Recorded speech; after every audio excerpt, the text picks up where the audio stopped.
আসসালামু আলাইকুম। প্রিয় শিক্ষার্থীবৃন্দু, এই ভিডিওতে দেখাবো তোমাদেরকে যে কলেজ ভর্তি রেজাল্ট কিভাবে তোমরা দেখবা। তাহলে চলো শুরু করা যাক। প্রথমে তোমরা একটি ব্রাউজার ওপেন করে নিবা ল্যাপটপ অথবা মোবাইল থেকে। তারপরে তোমরা চলে যাবা,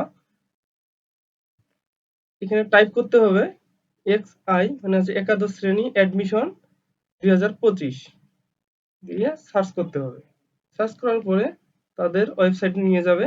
প্রথম যে লিঙ্কটা আছে এখানে XI ক্লাস অ্যাডমিশন সিস্টেম, এখানে ক্লিক করবা। ক্লিক করার পরে কিছুক্ষণ সময় নিবে। তারপরে তোমরা চলে যাবা, হ্যাঁ এইখানে এসে দেখবা তোমাদের কারো কারো এডুকেশন আইডি বা ইডু আইডি অথবা পাসওয়ার্ড চাইবে। এই দুটো চাইলে তোমরা এখানে দিয়ে লগ ইন করে নিবা। আমি একবার লগ ইন করেছি, এই জন্য আমার কাছে স্টুডেন্ট ড্যাশবোর্ডে চলে এখানে যাইতে বলতেছে। আমি ড্যাশবোর্ডে ক্লিক করলাম।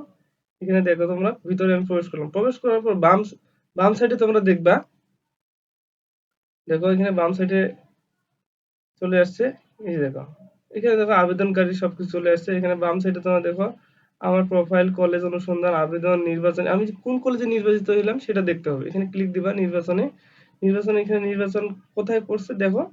এখানে দেখো প্রথম এই যে পর্যায় 1 পাথরাস গভর্নমেন্ট কলেজে নির্বাচিত হয়েছে। এক ছোট ভাই আমরা আবেদন করেছে, তার রেজাল্ট আমি দেখলাম।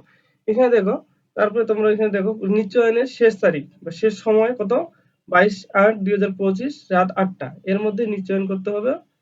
যদি নিশ্চয়ন না করো তাহলে ভর্তি বাতিল বলে গণ্য হবে কিন্তু। তাহলে তোমরা 22 তারিখের মধ্যেই ভর্তি হয়ে নিবা অতি দ্রুত।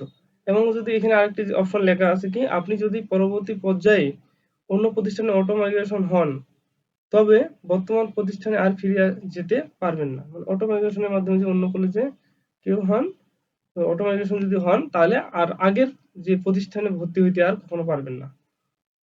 তাহলে যদি ভিডিওটা ভালো লেগে থাকে অবশ্যই চ্যানেলটা সাবস্ক্রাইব করে দিবা। Thank you.